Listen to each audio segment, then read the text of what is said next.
اللہ خان صاحب جو minorities welfare and اپلفٹمنٹ trust کے بہت بڑے ذمہ دار ہے، ان کے گھر پر جب میں گیا پہلی بار انہوں نے مجھ سے یہ کہا تھا کہ آپ آئیے دیکھیے گا کہ ہم نے کس طرح کا کام ہم نے کیا ہے، کس طرح کا ڈاکومنٹس ہم لوگوں نے جمع کیے ہیں مسجدوں کے تعلق سے۔ مجھے ایسا لگ رہا تھا کہ کسی سرکاری دفتر میں آپ پرانی فائلز ہوتی ہے، لال پیلے کپڑے میں گٹھا باندھ کر اوپر رکھ دیا جاتا ہے، دھول میں لت پت ہوتی ہے وہ فائلز۔ میرے ذہن میں کچھ ایسا تھا کہ کچھ اس طرح کے ڈاکومنٹس ہوئیں گے۔ میں جب آج ان کے گھر پر گیا تو مجھے یہ احساس ہوا کہ جو کام امان اللہ خان صاحب، ناصر خان صاحب اور ان کی پوری ٹیم جو ہے، جنہوں نے اتنے سالوں سے جو محنت کی ہے، وہ یقیناً قابل تعریف بات ہے۔ جس پروفیشنل انداز میں انہوں نے پورے مسجدوں کے ڈاکومنٹس جمع کیے ہیں، آپ اگر دیکھیں گے تو آپ کو حیرانی ہوگی، آپ چوکنے رہ جائیں گے کہ کس محنت کے ساتھ اس کام کو انجام دیا گیا ہے۔ اسی لیے سب سے پہلے مائنورٹیز ویلفیئر اینڈ اپلفٹمنٹ ٹرسٹ کے تمام ذمہ داران مبارکباد کے حقدار ہے کہ انہوں نے جس طرح کے کام کو انجام دیا ہے۔ یہ وہ دو لوگوں میں سے ہے جو 8 لوگ مشورہ دینے کے لیے آتے ہیں کہ صاحب یہ کرنا چاہیے، وہ کرنا چاہیے، لیکن کسی کو اگر کچھ کہیں گے کہ صاحب آپ کیا کرنے والے ہیں تو میں کچھ نہیں، میرا کام ہے صرف مشورے دینا۔ جو 2 لوگ ہیں جو صحیح معنوں میں کام کر رہے ہیں، وہ 2 لوگوں کے اندر ان لوگوں کا شمار ہوتا ہے جو خود سے کام کر رہے ہیں اور دکھا رہے ہیں کہ کس طرح سے اس کام کو انجام دینا چاہیے تھا۔ آج جب میں نے وہ ڈاکومنٹس دیکھا تو مجھے حیرانی ہوئی، یہ پتہ جب چلا کہ بہت سارے گورنمنٹ ڈپارٹمنٹس کے اندر ڈاکومنٹس نہیں ہیں جو ڈاکومنٹس انہوں نے جمع کر کے رکھے ہیں۔ اس کا فائدہ کسے ملنے والا ہے؟ صدیوں تک، نہ جانے کتنے پیڑھیوں تک ان مسجدوں کی اگر حفاظت رہے گی، اگر ان مسجدوں کے اوپر سرکار کسی کی بھی آئے، اگر وہ کوشش کریں گے کہ یہ مسجدوں کو ہمیں ڈھانا ہے، ہمیں گرانا ہے، تو وہ کر نہیں پائیں گے ان لوگوں کی محنتوں کی وجہ سے، کیونکہ جو کام ان لوگوں نے کیا ہے وہ یقیناً بہت بڑا کام ہے۔ میں دیکھ کر حیران ہو گیا تھا کہ اتنے پروفیشنل انداز میں مجھے یہ بتایا گیا ہے کہ امان اللہ خان صاحب ریٹائرمنٹ کے بعد اپنا پورا ریٹائرمنٹ کا پینشن کا جو پیسہ ہے وہ لگا رہے ہیں اس کام میں۔ میرے حساب سے ہم تمام لوگوں کو اس کام میں آگے بڑھ کر آنا چاہیے، اور میں یہ اعتراف کرتا ہوں امان اللہ خان صاحب، میں معافی چاہتا ہوں آپ سے کہ آپ کے پہلے بلانے کے اوپر میں نہیں آیا تھا۔ آج جب آیا ہوں تو مجھے اپنی غلطی کا احساس ہوا ہے کہ میں نے پہلے ہی آنا چاہیے تھا، کیونکہ آپ نے جو کام کیا ہے وہ واقعی میں بہت بڑا کام ہے۔ یہ صحیح بات ہے کہ دیکھیے سرکاریں آتی ہے، سرکاریں جائے گی، لیکن عبادت گاہیں جو ہے اس کی حفاظت کرنا ہماری سب کی ذمہ داری ہے۔ لیکن کیسی ہوگی حفاظت؟ اگر کرنا ہے تو ہم محض سڑک کے اوپر آ کر تو حفاظت نہیں کر سکتے ہیں، اس کے لیے آپ کو ڈاکومنٹس کی ضرورت ہے۔ آپ ہر چیز کے لیے تو آپ سڑک کے اوپر آ کر آندولن نہیں کر سکتے ہیں، لیکن اس قوم کی یہ سچائی جو ہمیں اعتراف کرنا چاہیے، ہمیں قبول کرنا چاہیے، ہمیں ماننا چاہیے کہ جب الیکشن کا وقت آتا ہے، جب اپنی چٹھی کے نام رجسٹر کرنے کا وقت آتا ہے تو قوم سوتے رہتی ہے۔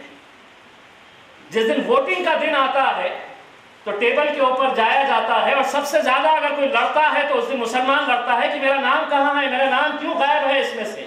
کیسا آئے گا نام صاحب کہ جب آپ رجسٹریشن کا وقت آتا ہے، جب ڈیٹ دی جاتی ہے، اس وقت آپ سوتے ہیں اور اچانک الیکشن کے دن آ کر کہتے ہیں کہ نہیں مجھے ووٹ ڈالنا ہے۔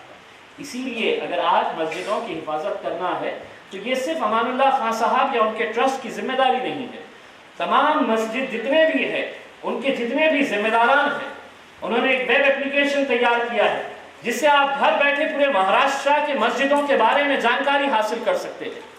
میں وہ دیکھ کر حیران رہ گیا ہے کہ ٹیکنالوجی کا صحیح استعمال، ورنہ گاؤں کے اندر مسجدیں ہوتی ہیں، اس کا کون ٹرسٹی ہے، کہاں پر ہے، اس کا لیگل ڈاکومنٹ ہے نہیں ہے۔ قریب 450 مسجدوں کا انہوں نے سروے کیا تھا، وہ سروے کرنے کے بعد اس طرح کے نتیجے کے اوپر پہنچے ہیں کہ کچھ مسجدیں آج بھی اس لیگل فریم ورک کے اندر بیٹھتی نہیں ہے۔ اگر اس لیگل فریم ورک کے اندر بیٹھتی نہیں ہے تو پھر اب آگے کیا جائے؟ دیکھیے یہ صحیح بات ہے کہ مسلمان قوم بہت جذباتی ہوتی ہے، ہم اپنے مسجدوں کی حفاظت کرنے کے لیے، ہم اپنے عبادت گاہوں کی حفاظت کرنے کے لیے اپنی جان کی بھی بازی لگا سکتے ہیں، لیکن سوال یہ ہے کہ ایسا وقت کیوں آنا چاہیے؟ اگر ہمارے پاس صحیح معنوں میں اگر ہم پلاننگ کر کے پورے ڈاکومنٹس اگر ہم رکھتے ہیں، سرکار کے پاس جا سکتے ہیں، پولیس ڈپارٹمنٹ، ڈسٹرکٹ ایڈمنسٹریشن کے پاس جا کر اگر ہم پورے ڈاکومنٹس دکھا سکتے ہیں تو میرے حساب سے وہ نوبت آنے کی ضرورت ہی نہیں پڑے گی۔ مجھے یہ بتایا گیا ہے کہ کچھ مسجدیں ایسی ہیں جو روڈ میں آ رہی ہے جسے انلیگل بتایا گیا ہے۔ ہمیں فکر اس مسجدوں کی ہے اور ہمیں یہ فیصلہ کرنا ہے کہ جو مسجدیں جو ٹرسٹ کے ذریعے بھی وہ خود مان رہے ہیں کہ یہ مسجدیں جو ہے انہیں ہٹانا پڑے گا، وہاں سے نکالنا پڑے گا، اس کے بارے میں ہمیں فیصلہ کرنا ہے۔ اور میرے حساب سے اس کی سب سے اہم ذمہ داری جو ہے، جو ہمارے علماء دین ہے، ان لوگوں کو یہ بات بتانا چاہیے، ساری قوم کو، سارے لوگوں کو، خصوصاً نوجوانوں کو، کہ اگر غیر قانونی ہے، کسی جگہ کے اوپر بنی ہے تو وہ مسجد ہو ہی نہیں سکتی ہے۔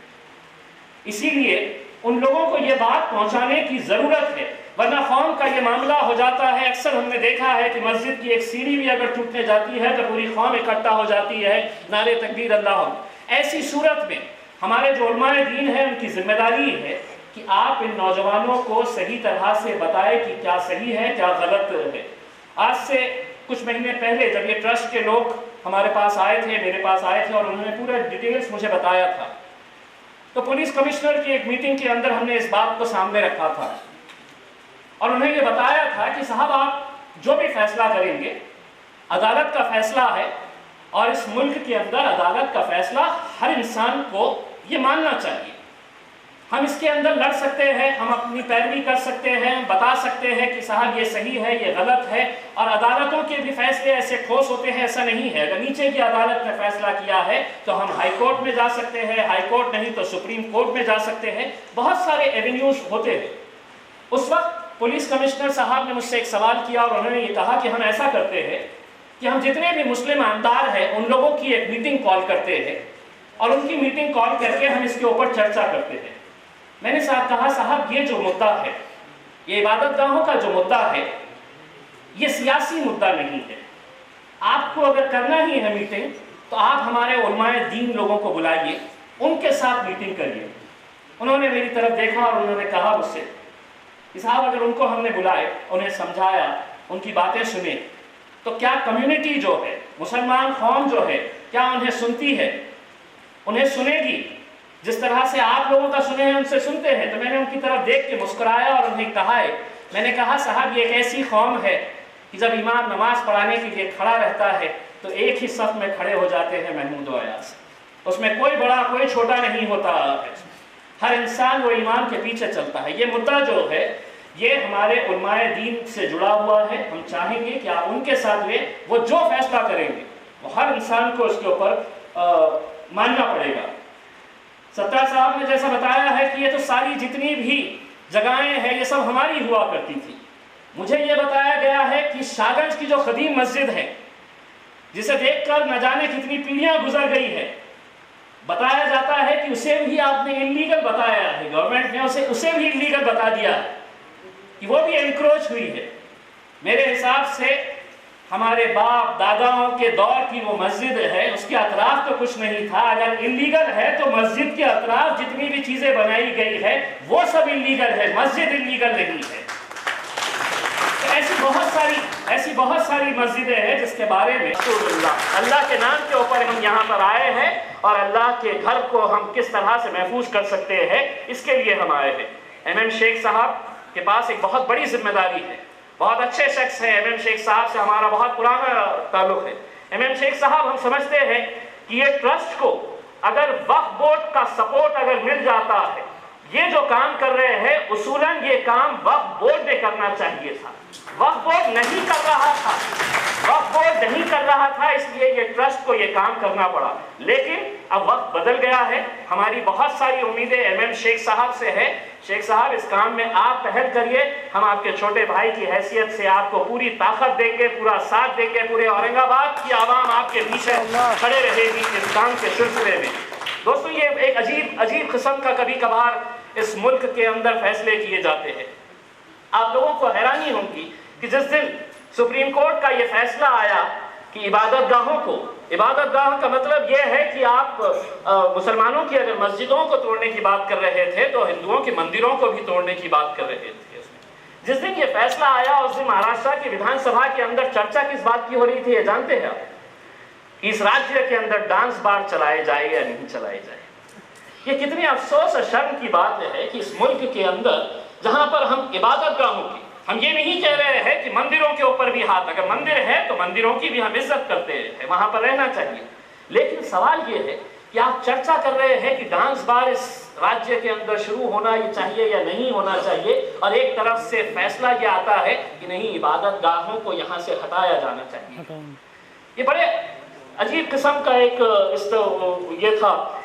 اگر صحیح معنوں میں اگر بند کرنا ہے تو ہم سرکار سے یہ کہیں گے، اگر صحیح معنوں میں اگر آپ کو کچھ اچھائی لانا ہے تو صاحب شراب خانے بند کریے گا اس ملک کے، چرس گانجے کے اڈے بند کریے گا، گٹکے کا کاروبار بند کریے گا، یہ چیزوں کو بند کریے. آپ مسجدیں اور مندریں جو ہے اس کے پیچھے آپ کیوں پڑے رہتے ہیں؟ علماء دین ہے ہمارے پاس، مندروں کے پجاری ہیں، وہ فیصلہ کریں گے. اگر تھوڑا بہت کہیں ٹریفک کے اندر اڑتھڑا آتا ہے آپ بتائیے گا، علماء دین کو بلائیے گا کہ صاحب ہماری روڈ چوڑی ہو رہی ہے، اس روڈ چوڑی ہونے کی وجہ سے یہ مسجد بیچ میں آ رہی ہے، یہ مندر بیچ میں آ رہی ہے، اس کے راستے نکالے جا سکتے ہیں.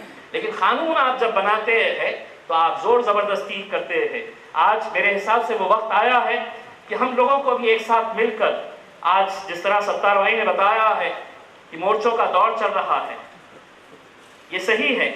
میرے حساب سے وہ وقت آیا ہے کہ ہمیں اپنے سب چیزوں کو بھول کر ایک پلیٹ فارم کے اوپر آنے کی ضرورت ہے. اور جس دن ہم ایک پلیٹ فارم کے اوپر آ گئے میرے حساب سے اس قوم کو کوئی نہیں گرا سکتا، کوئی نہیں ہٹا سکتا. بس اتنا ہی کہوں گا. بہت بہت شکریہ. وآخر الدعوانا والحمد للہ.